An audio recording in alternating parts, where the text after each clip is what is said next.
Good evening, everyone. My name is Mark DiPietro. I'm the Vice President for Marketing and Communications at Landmark College. We have a great presentation for you tonight. Hybrid learning, of course, has become a very hot topic for just about everyone in the last year. And it's especially so for students who learn differently. We have a great panel here tonight to talk about some of those challenges and some of the solutions to help students who learn differently get prepared. So just a few things. We welcome your questions, and you can post questions at any time in the Q&A box. And after the presentation is finished, I'll be fielding the questions and then asking them of our panelists. So please do share those with us. We are also live on Facebook. If you're watching us on Facebook, you're not going to be able to see the slides or the video that will be shared, so don't think that anything's wrong. On Platform Q, you can see those things, but not on Facebook, unfortunately. And also just wanted to put in a plug. Landmark has been doing webcasts for just about every Thursday on Platform Q. We're skipping next week, but the week after that, February 11th, we'll have one on social pragmatics. And the following week on February 18th will be all about the Landmark College summer programs. So with that, I'm going to stop talking and I'm going to turn it over to Dr. Manju Banerjee, who is the Vice President for Educational Research and Innovation at Landmark College. Take it away, Manju. Thanks, Mark, and welcome to everyone. I'm going to say good morning, good evening, good afternoon, depending on where you are. As Mark said, today's topic is hybrid learning, and hybrid learning is the new normal. How can students who learn differently get prepared for it? I'm joined here by my colleagues, Tabitha Mancini, Director of Customer Relations and Outreach for Online Education, and Sandra Fishler, Regional Director, Online Programs. So let me kind of get started here with the first slide. And the first slide, as you will see, is one that sets the stage. And this is probably not new to any of you. Online lies along a continuum. At one end of the continuum is, of course, no online, which is completely face-to-face. And this is where we have traditional brick and mortar classroom, students sitting in a classroom with the teacher. And there may be some technology that is used, but that is not necessarily the case. And then we move from there into what's called the web enhanced or blended. And these are typically classrooms where some of the content, such as the syllabus or assignments, etc., are on the website for that course. But most of the learning takes place in the traditional classroom. Then moving from that, we come to what is called the hybrid version, where online and face-to-face are integrated. And while there is some FaceTime, there's also a lot of online internet-based activities, online courses, video conferencing, and so on. And finally, of course, at the other end of the spectrum, we have courses that are fully online where the students don't meet at all. And all learning is taking place in a digital environment. Often the online asynchronous component is hosted on what's called an LMS, Learning Management System. And I'm sure you've heard of the common ones like Blackboard or Canvas, Moodle, etc. At Landmark College, we use Canvas. So that's kind of the range of online. And students today are kind of anywhere in between these four buckets. And let's talk a little bit more about those.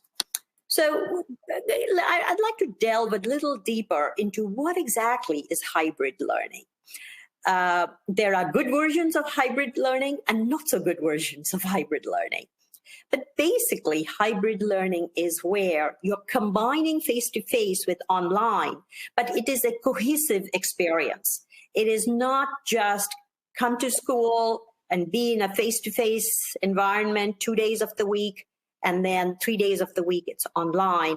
And the integration between that face-to-face experience and online experience isn't well defined. That's not the type of hybrid we want. We want a cohesive learning experience. And In particular, we want to be able to leverage the benefits of online with the benefits of face-to-face, so that both these modalities are really complementing each other and they're not an either or alternative for groups of students. We also know, for example, currently we have situations where within a class, a subgroup is fully online and another subgroup is hybrid, or another subgroup is doing a mix of fully online or hybrid or face-to-face. Those would suggest that they are still a reactive approach to online. And we've had this pendulum swing when earlier last year in March, where we were all required to go fully online. That was a emergency response, and the experiences from that fully online were not exactly what we want to continue moving forward.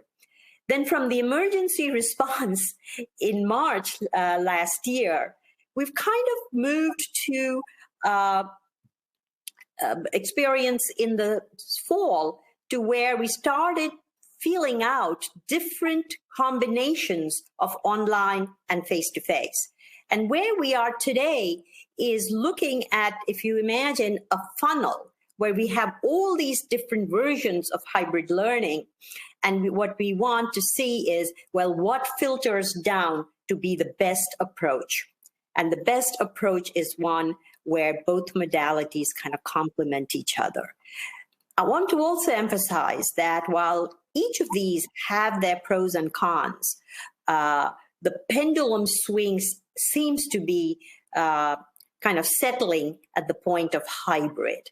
Online learning was an emergency response. Fully online was an emergency response. We've kind of gone back and forth and tried different options with face-to-face and blended or on our hybrid. But we now need to find that Goldilocks model of hybrid. And we're going to talk to you a little bit about that, because one of the things we've learned from our experience in the spring of last year is that while there are many advantages to online learning for students who learn differently, but there are also some challenges. And particularly for some students, as the parents in my audience can relate to, it has been really hard for some of our students with executive function challenges.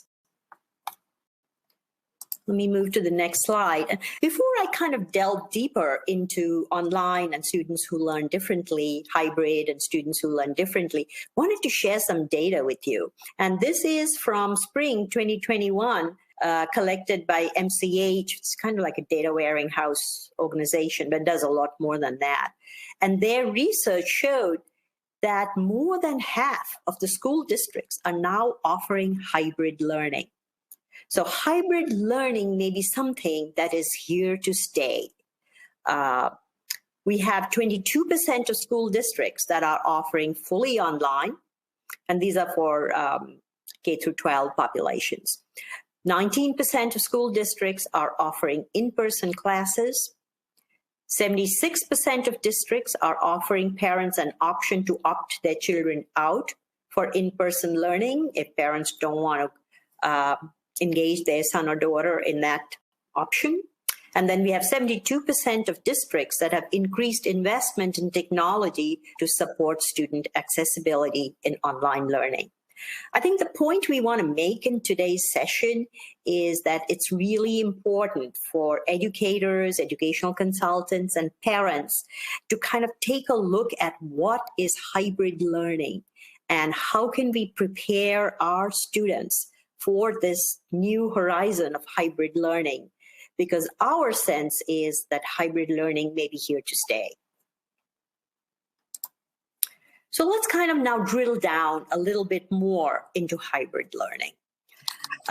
As I mentioned earlier, the approach kind of blends the intimacy and immediacy of face-to-face. What I mean by that is the face-to-face environment provides a measure of social presence for the instructor and the students. You're right there in the classroom. Things are happening in real time. So, for example, if students are distracted, the instructor, the teacher can kind of walk. They can use space. They can walk up to the desk of the student and draw and refocus the student on the assignment. They can give immediate feedback.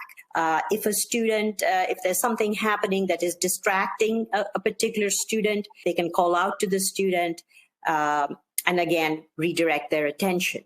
And most importantly, in the face-to-face version, teachers, particularly seasoned teachers, can pick up on the nonverbal cues.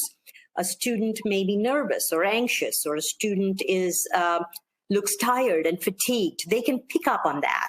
So those are some of the positive elements of face-to-face. And we need to kind of blend that, the advantages of that, with the flexibility that the online environment offers. Now, I want you to imagine this version of online, where we have a combination of asynchronous and synchronous online learning. So, for example, when we talk about online, we're not talking about just weekly video conferencing with the class, and then the website for the course has just the assignments and readings. We're talking of a much more comprehensive placement of content and materials as asynchronous that students can engage in, that can be personalized, and Tabitha's going to talk more about it. And then synchronous, where students have the opportunity in small groups to share, to discuss, not only with the instructor, but also with their peers. So, just again, to give you a broad sense of the various models of hybrid learning that we're seeing in schools, I'm going to highlight 4. There are kind of minor variations of these 4, but these are the 4 that I want to highlight. The most common one, which is not necessarily the best, is the rotation model of hybrid learning. And in the rotation model, students kind of are in person and online X number of days in a week. So 3 days maybe online, 2 days in person in the school. As you can imagine, this can be very disruptive for students who like routine, who like consistency, who like to be able to predict what's going to happen. So for those students, and many of our students on the autism spectrum find it very difficult when there's this kind of a flip-flop between being online or being in person in the classroom. The other option is what's called the enhanced virtual. And the enhanced virtual is really it's essentially fully online, but it is tweaked because of the nature of the course, like some of the science courses which have a science lab or studio art where you have to be in the lab. So for the lab or the practical element of it, you are face-to-face, but otherwise the course is generally online. Another example is the flex model. And the flex model is the one we like the best. And we propose that if schools kind of consider that as moving towards a unified model of hybrid learning. And in the flex model, each student gets a customized curriculum, and then they get one-on-one assistance, either online or going back to brick and mortar. And this is something we have used very successfully, even before it became fashionable. In fact, since past 8 years in our online dual enrollment. And Tabitha and Sandra are going to talk to you more about the model, which we have really worked on for 8 years to customize for students who learn differently. Lots of lessons learned, and we are now at a point where we feel we have proof of concept, and we are now moving on to scalability of this hybrid model. The other one, the last one here that I have is self-blend. And the self-blend is where students choose the time it takes, the course that they want, and the pace. So you might have heard of HighFlex. HighFlex is an option that many post-secondary institutions are exploring. So the student chooses which course they want to take. They decide how long it's going to take, and they work at their own pace. So it's completely self-paced. What I think this is the 21st century version of our good old correspondence courses, but definitely has more bells and whistles now. I wanted to kind of also share with the audience some of the advantages of hybrid learning, because you will be hearing a lot more about hybrid learning for your students. And some of the things are worth taking another look at.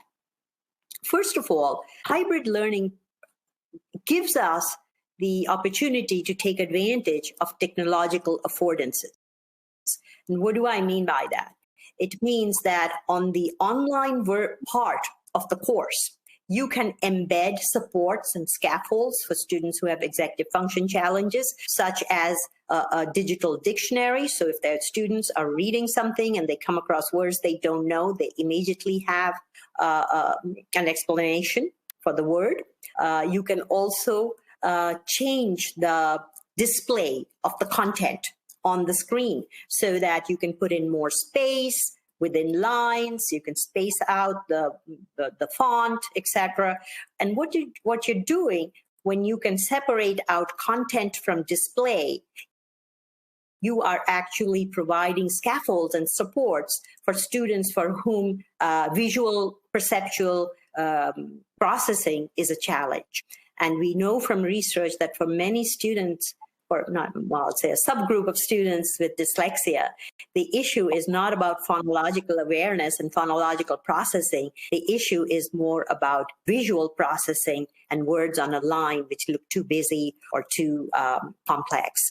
In fact, in a study that we did a couple of years ago on online learnings, what we found was students telling us, oh, I looked at that word problem and it had so many lines. I knew I wouldn't be able to do it, and I didn't even attempt it.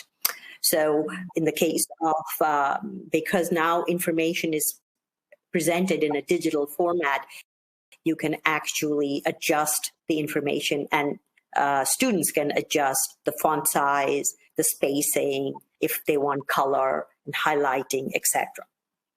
So individualized supports can be dropped in. One of the things I used to do for my students, this is way before hybrid learning, etc. On a PDF, you can actually drop in your voice, or you as a teacher, or you can drop in a bubble with some text cues.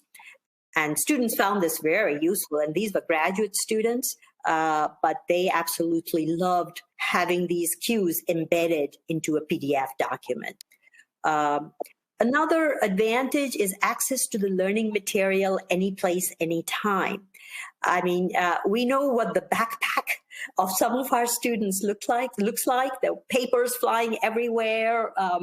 The folder is all crumpled and crinkled, and organization can be a real challenge. But what online allows you to do is to have all the materials that you need for that particular course inside this technology, inside your laptop. So access of your materials, you don't have to go searching for them in your backpack or in somewhere else on your desk. You have it in the same place. Obviously, with more interactive educational experiences, give you an example of something that we use in our online courses, where the asynchronous content, let's say the student is reading something, you can have a little cue there which says, are you interested in learning more about active reading strategies? If so, click here, and it takes them to a reading strategy. The same thing as they're reading. Do you want to take notes? And it'll forward them to a strategy for note taking. So it becomes an interactive experience as they're reading the content on the digital screen. As you can imagine, you can't really do that in the pages of a textbook. Also, the second last bullet here it extends the school day and it provides time for more communication. For our students, the communication has to be explicitly described and directions provided. But what it does do is allow students to be able to communicate with instructors outside of the 9 to 4 or 8 to 4 school day.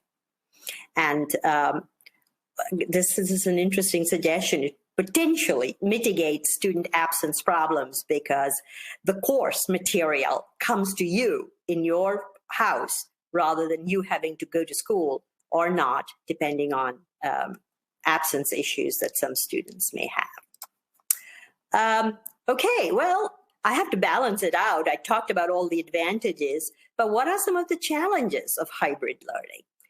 And we found this in our experience in working with students as well. And I can tell you we've learned ways to kind of circumvent some of these challenges, but these are important to kind of keep in mind. One is that there is definitely a learning curve for the technology or the platform. Students have to learn that. We have new students coming in, taking our online courses and asking, where is my ID? And how do I log in? And then what do I do? And it's not just our students. We do that with new technology all the time as well. So there is a learning curve to technology. We also find that when you're doing hybrid learning and you're doing it well, it does add to teachers' workload. But once it's in place, it's terrific. It works efficiently, it works smoothly. But the learning curve is not just for the students, but also for our faculty and teachers as well. It can add to their workload.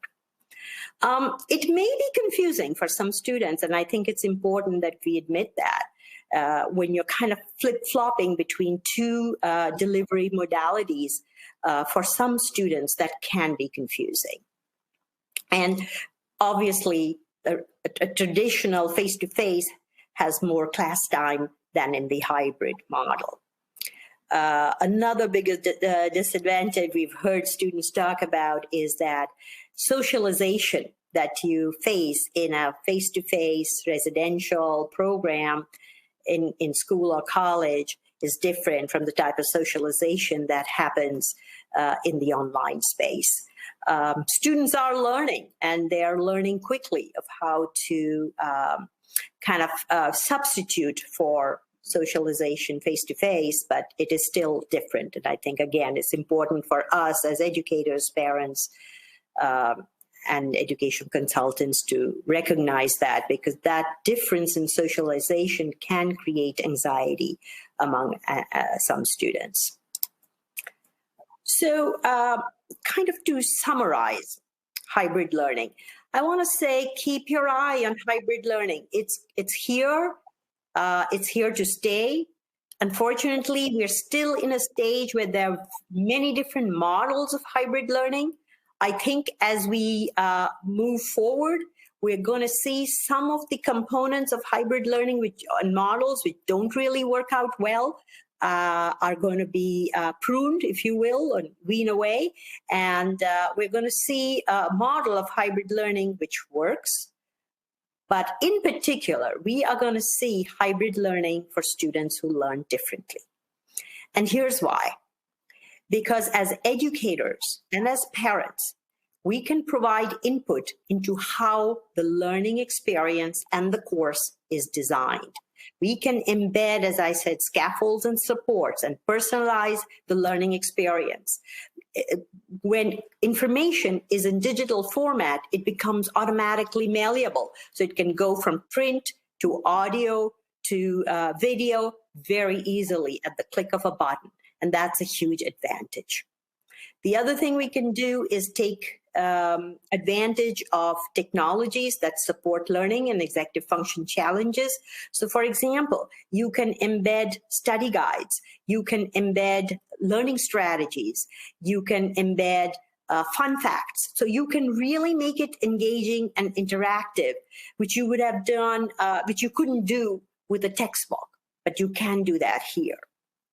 And again, the important thing is going to be for us as educators and for the parents in my audience to understand how can you embed personalization for your son and daughter within this online environment, this hybrid environment, and talk to whoever you need to talk to make sure that your student is getting the best out of a hybrid learning experience. And lastly, at the bullet point that I have there is, for many of our students who learn differently, a traditional approach in school is to provide accommodations. And what we're going to find is that as students are taking hybrid courses, many of the traditional accommodations are not needed. There is a sense of information permanency when content is put on the digital platform, because it's there. It's recorded. It can be recorded. It can be archived. It's there, so that students don't have to have note-taker accommodations or extended time accommodations. So again, we're going to see that shift in accommodations and in students' IEPs and goals as we move forward with better understanding of hybrid learning.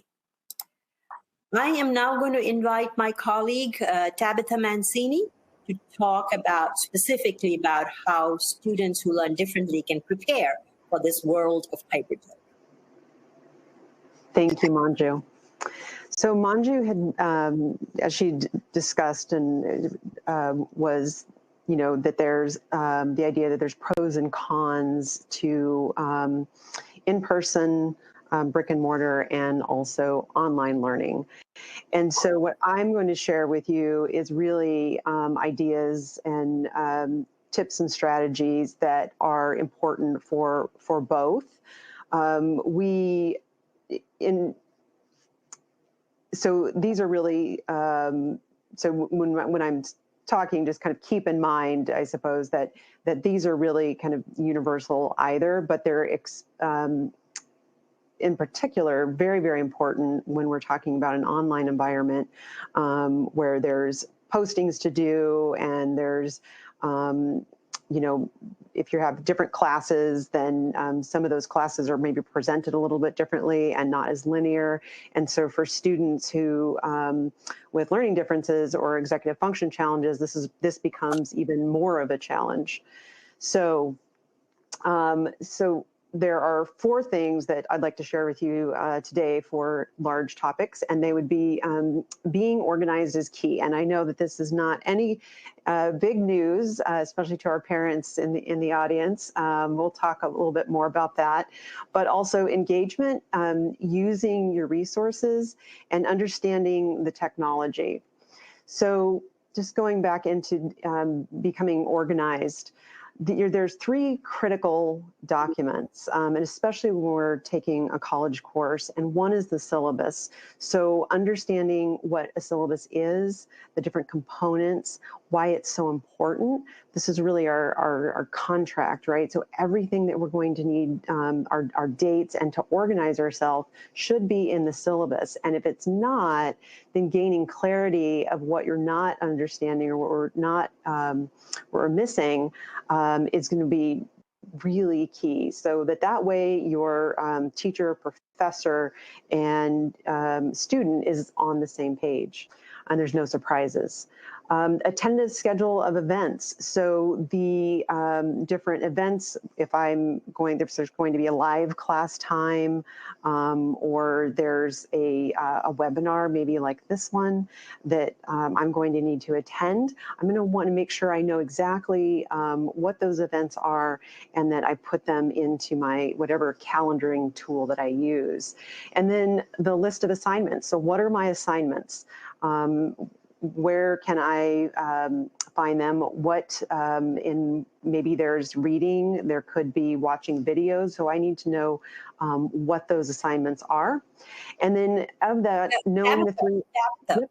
If I could just jump in for a second, add to what you said, excellent. One of the things that can help students get prepared, especially with the organization around syllabus and schedules and assignments, is to make sure that the devices that you're using are linked. So for example, if you have a paper copy of your syllabus, make sure that's also there on your computer or your laptop. And if you're using, Google Calendar, make sure it's there as well. Again, also, especially with schedules of events, make sure you have it. If you're using an iPhone or another mobile device, make sure that it's linked. So this is a huge advantage of hybrid learning. And the way you prepare students is by making sure that the devices that you're using, and I'm calling paper a device, they are interconnected. And that really helps students kind of be on top of due dates and assignments and other events that they have to attend or participate in.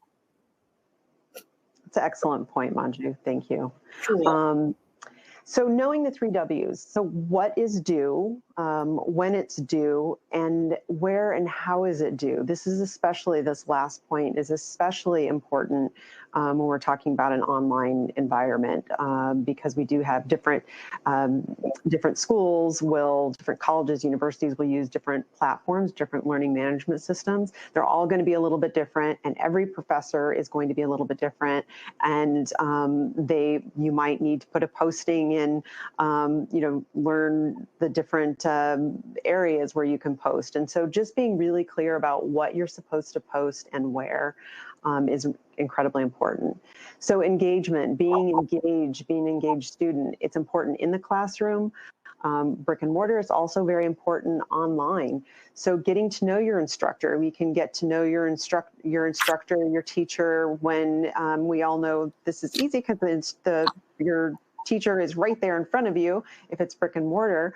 But if it's all online, it may be a little bit more challenging. There's a difference. And so emailing your instructor, setting up a time to meet live. Also, it's one of the things that we do offer, office hours, and our students meet live and have meetings with our instructors, with our dual enrollment courses, which Sandra is going to be talking about next. Setting this time aside each day to log into your course. And so just staying familiar and connected with your course and not leaving it for like 3 days at a time, but logging in increments each day. And then getting to know your classmates. So posting on the discussion boards and making sure to comment. There's oftentimes areas to comment on when another student is posting something, making sure to interact that way. And then be the first person to comment on a posting, not waiting till the end, but really being the first or toward the top allows engagement, and then other students can see what you're writing and what your thoughts and ideas are. And then using your resources, it's incredibly... Tabitha, again, sorry. That's okay. If I could jump in one more time. One of the things we often find with students is they have to actually be explicitly taught how to communicate in an online platform with their instructor and with their peers. I've had where we actually demonstrate the script. So you say, this is what I would write to my instructor.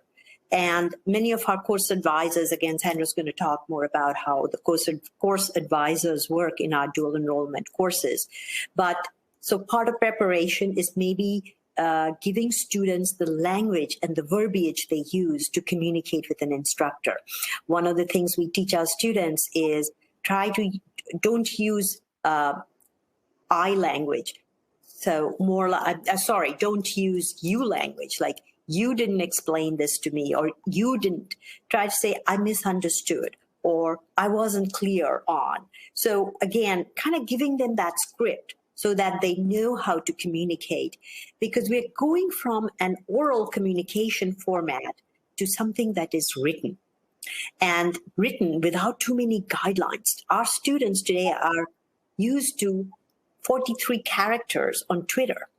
And that's not the way you want to communicate necessarily with your instructor about a situation that you have that you want their feedback on. So many of our students will just use acronyms and LOL and BWT and so on. Actually, my colleague and I once did a presentation on all the acronyms that today's students need to know. because many of them, that's the way they communicate by texting and so on. So understanding some of the nuances of these new ways of communicating, as Tabitha was saying, on a discussion board, if it has to be a tweet or a text.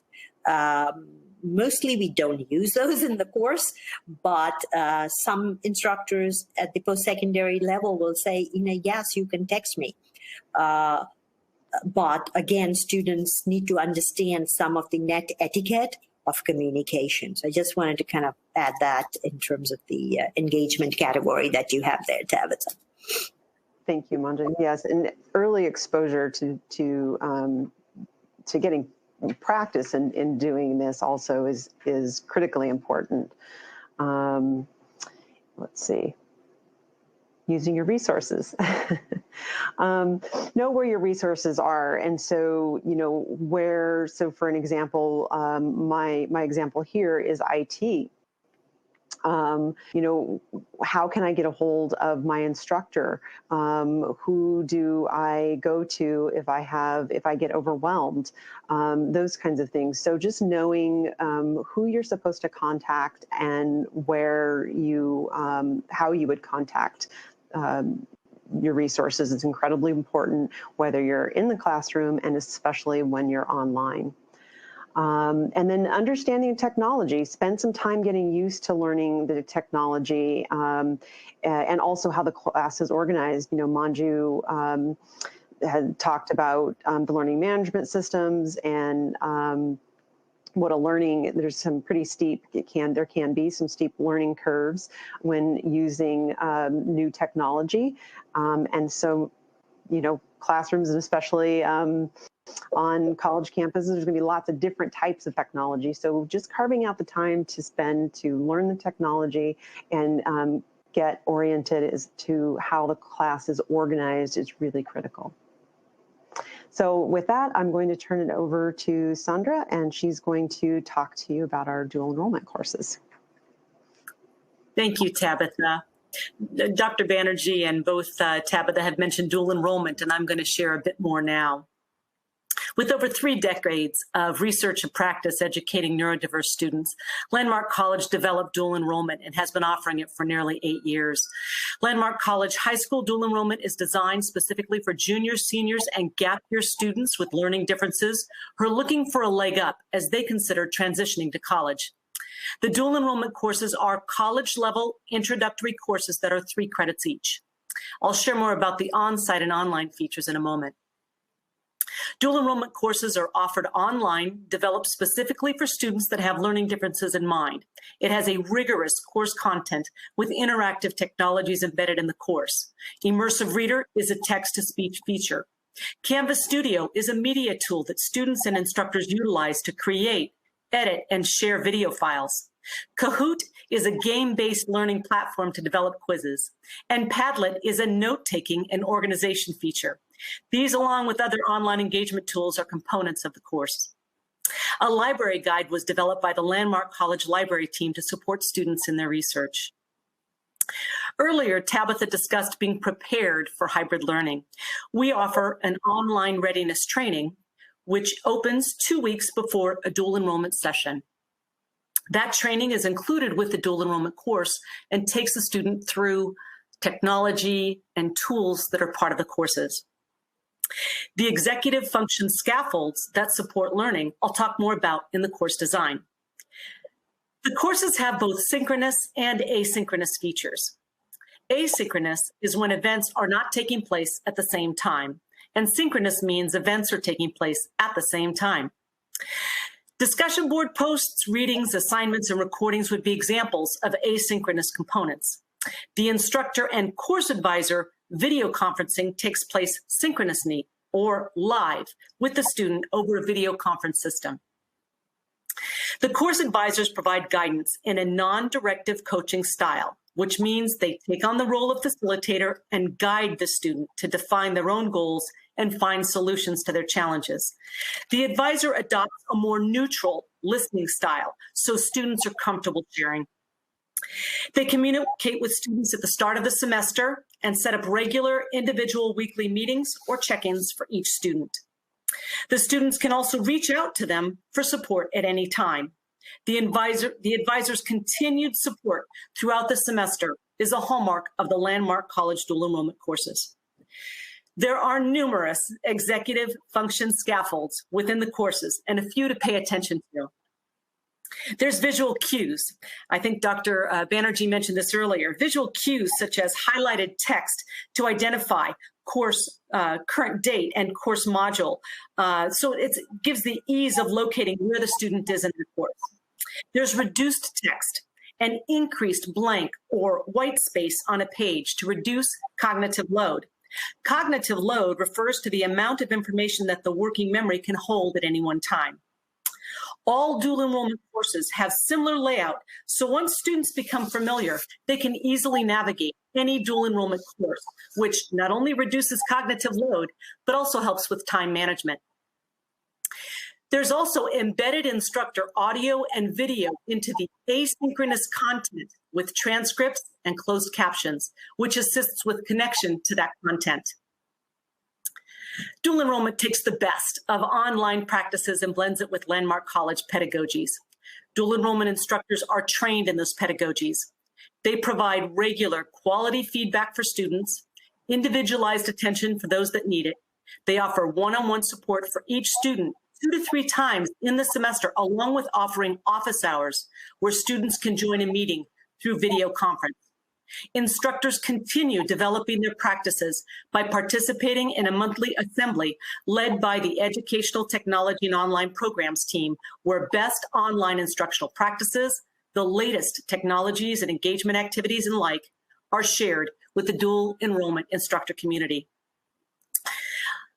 Landmark College has expanded to the California Bay Area with office space in San Mateo. And we have a plan for a student success center that will offer face-to-face learning for online Landmark College students. The center development is underway, and it represents the on-site and online features that were mentioned above. To learn a bit more, you can go to online at landmark.edu, and that's the contact information in the far right. Dual enrollment is better described in the following short video.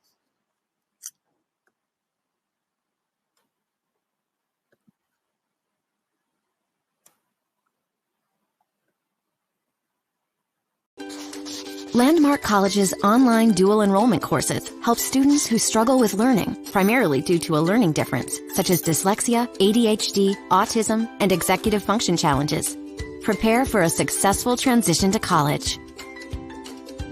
Designed to work for individual students anywhere, or in active collaboration with individual high schools, the program enables students to develop critical academic skills, explore their interests, and earn college credits while still in high school.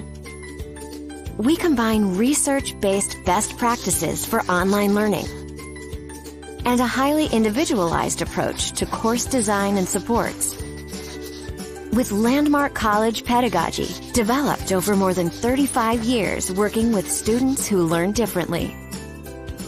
The program uniquely connects each student with a course advisor, in addition to their course instructors. The course advisor acts as a collaborator and guide, helping students to navigate their coursework and develop the executive function skills needed to organize, manage time, and stay on the path to success. To learn more about online dual enrollment, visit Landmark College online programs today.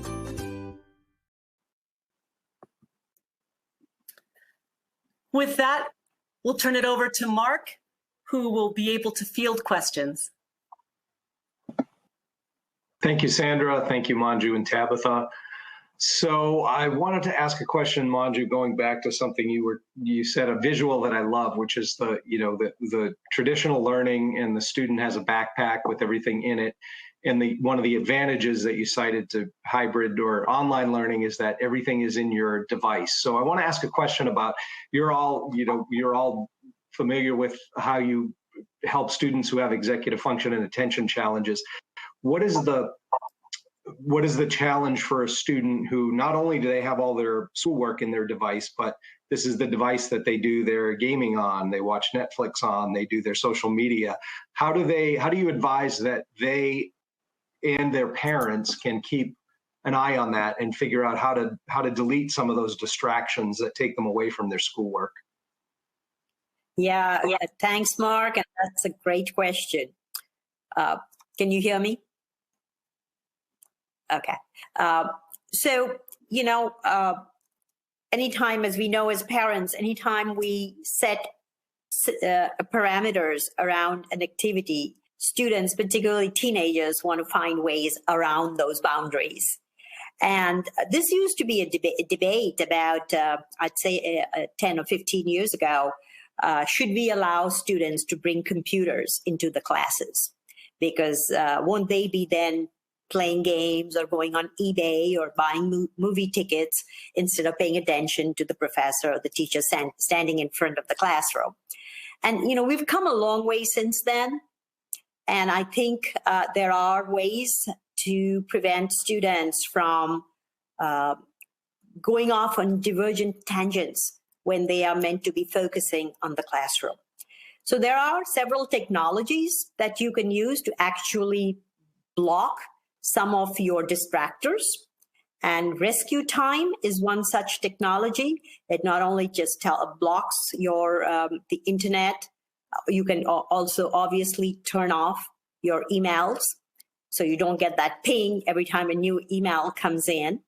Another technology that you can use is called the Pomodoro technique, which is basically a tomato, but what it does is it pings you every 25 minutes.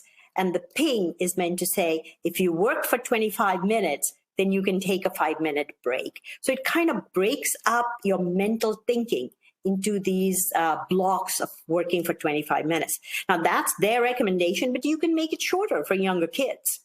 And you can make it even longer for older kids. But the idea that there is an external cueing system that you can embed into your computer to help you organize your thinking so that you have time to work, but then in addition to that, time to take a break and give yourself a pat on the back. A third thing I will suggest, which is so important, especially for our students who have difficulty with attention, when you are sitting in front of that screen for a long time, it is very difficult to maintain one's focus. So parents can really help their students by building in movement and physical activity during their screen time. Suggest taking a break, suggest walking out.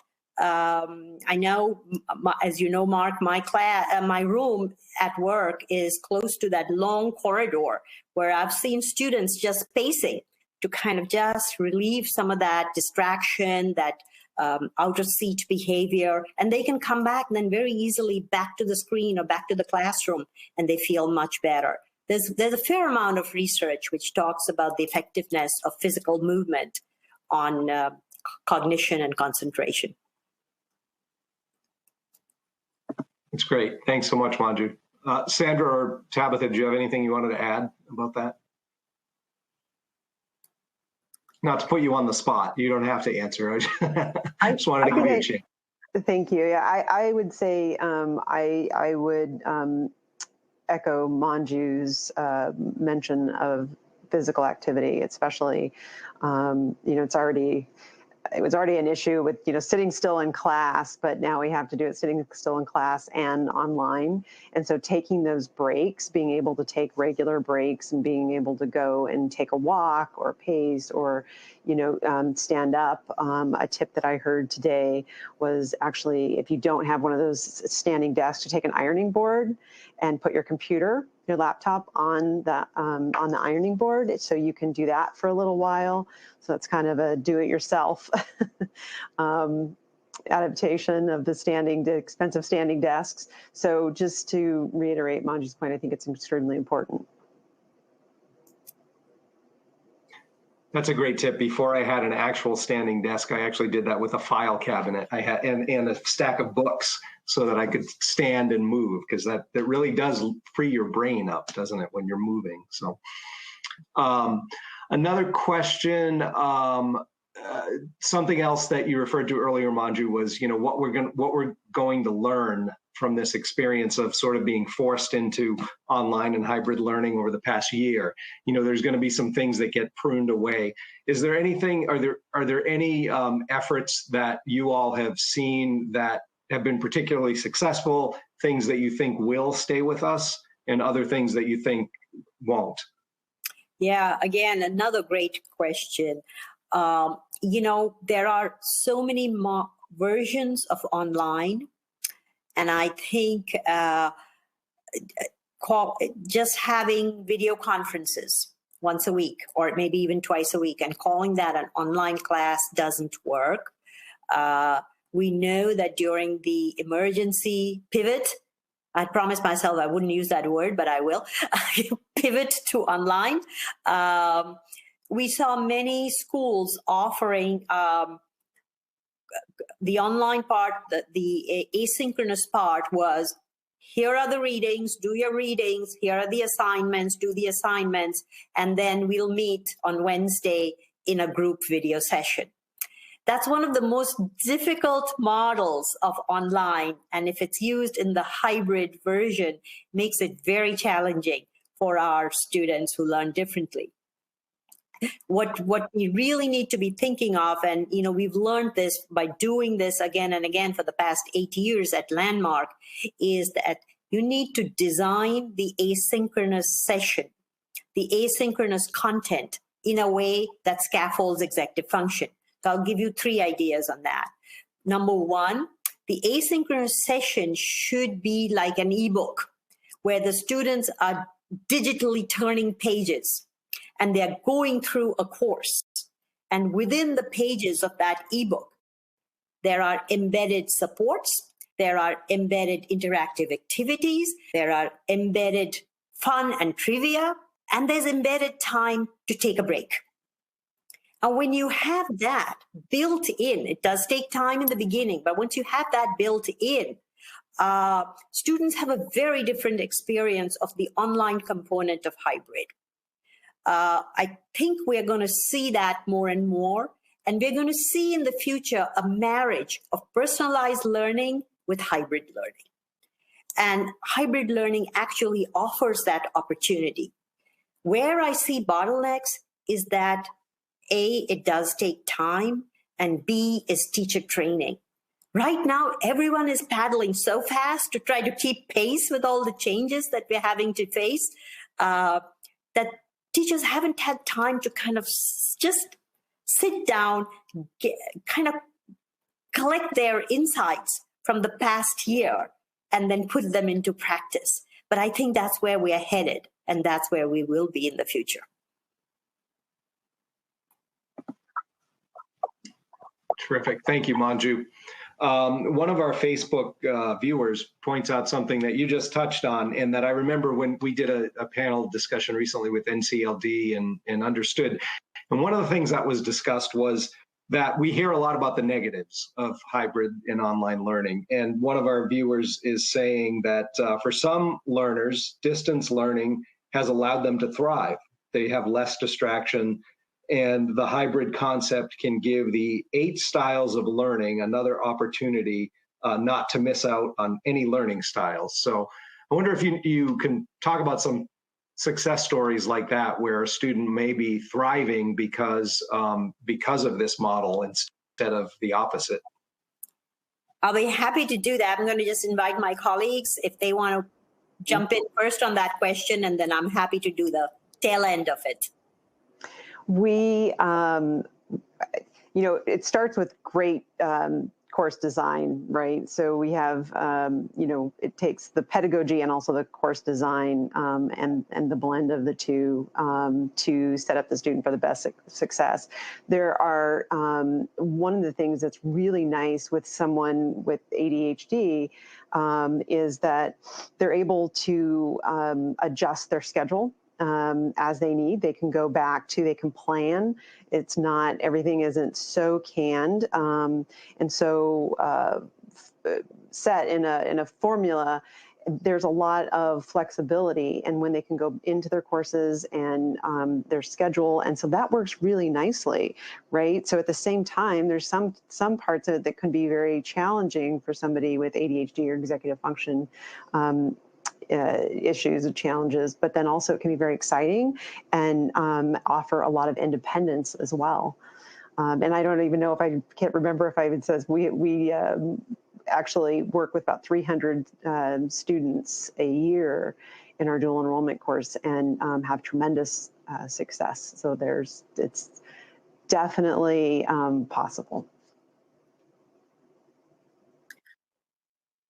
Yeah, I think go ahead. There's been success. I was just going to add that there's been success. Those students that are not comfortable in large groups and prefer to work independently are really thriving during this time. And so that's been a real plus with the online switch. But of course, there's always opportunity to grow. And I think that's where hybrid allows that. Along with hybrid, going forward, the sense of community and activity within a digital space will also be, I believe, more popular. So students can build social skills in an online space. That'll become part of the hybrid model going forward. Yeah. I'm going to echo what you just said, Sandra, because I was going to kind of pick up on that point, is right now as parents and teachers, and our students, there's a lot of angst around the loss of socialization that we have in a face-to-face environment. But my sense is this socialization is going to adapt and change, not completely be supplanted, but definitely adapt and change. And the hybrid version provides that opportunity to have some face-to-face, but also an online socialization. And what you talked about is that community of learners that can happen in an online class through this communication, which can go on well beyond the 9 to 4 class time, is something we've seen happening before. And I think it's going to continue to expand and grow. Well, we're certainly we're just about out of time, unfortunately, and we're certainly not going to see an end to online or hybrid learning anytime soon, right? Whether it's out of necessity or some of the other reasons that we talked about, because it can actually provide opportunities. I want to thank our panelists and our viewers, of course. And Sandra, would you mind repeating the email address if folks would like the slides? I know the folks who are on Facebook, unfortunately, couldn't see the slides or the video, and some people have asked. So if you wouldn't mind repeating the email address. My pleasure. It's online@landmark.edu. Again, online@landmark.edu. Excellent. And if anyone's watching and would like to email online@landmark.edu, we can provide the slides and show you the video. The video is on our Facebook page, but it might be a little hard to find. So again, thank you to everyone who watched. Thank you to Manju, Tabitha, and Sandra. And we hope to see you at our next Platform Q webcast. Have a terrific night. Good night, everybody. Thank you. Bye-bye. Bye.